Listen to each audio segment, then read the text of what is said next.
Assalamualaikum warahmatullahi wabarakatuh.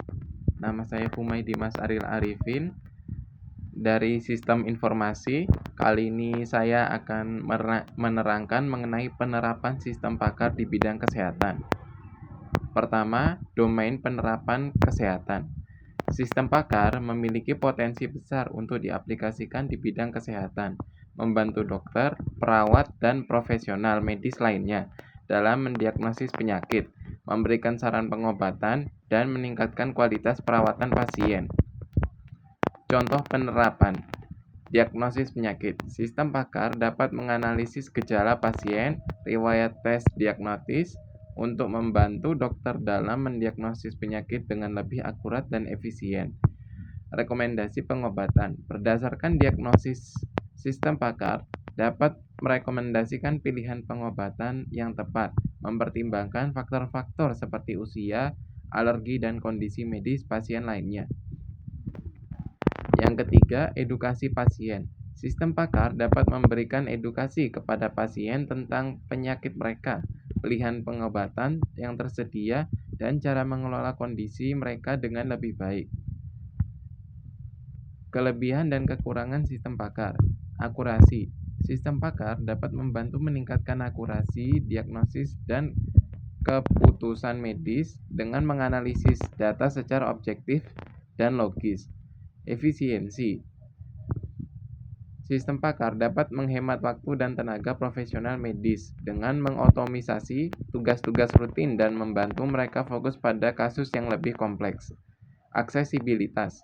Sistem pakar dapat menyediakan informasi dan saran medis kepada pasien di daerah terpencil atau dengan akses terbatas ke layanan kesehatan profesional. Konsistensi. Konsistensi sistem pakar memastikan pengambilan keputusan medis, mengurangi resiko kesalahan, dan variasi antar profesional medis lainnya. Kekurangannya, ketergantungan. Terlalu bergantung pada sistem pakar dapat menghambat kemampuan profesional medis dalam berpikir kritis dalam membuat keputusan yang independen. Keterbatasan pengetahuan. Sistem pakar hanya sekuat pengetahuan yang dimasukkan ke dalamnya. Jika ada informasi baru atau kompleks yang tidak tercakup, sistem mungkin tidak dapat memberikan syarat yang akurat.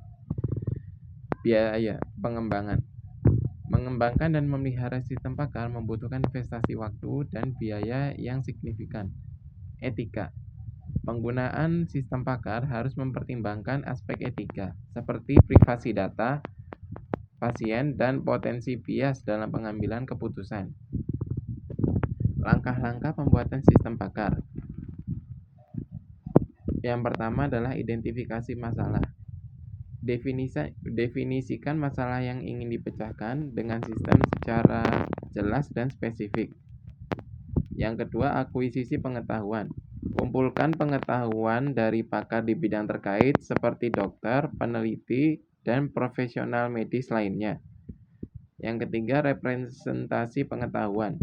Ubah pengetahuan yang dikumpulkan ke dalam format yang dapat dipahami dan diproses oleh komputer, seperti aturan, frame, atau jaringan semantik. Yang keempat adalah pengembangan sistem. Membangun sistem pakar menggunakan bahasa pemrograman atau alat yang pengembangannya sesuai. Yang kelima, pengujian dan evaluasi. Uji sistem pakar secara menyeluruh dengan data yang berbeda untuk memastikan keakuratan, keandalan, dan efektivitasnya. Yang terakhir adalah implementasikan sistem penerapan dan pemeliharaan. Implementasikan sistem pakar dalam lingkungan yang nyata dan pantau kinerjanya secara berkelanjutan untuk melakukan perbaikan dan pembaruan yang diperlukan. Konsep inferensi dalam sistem pakar.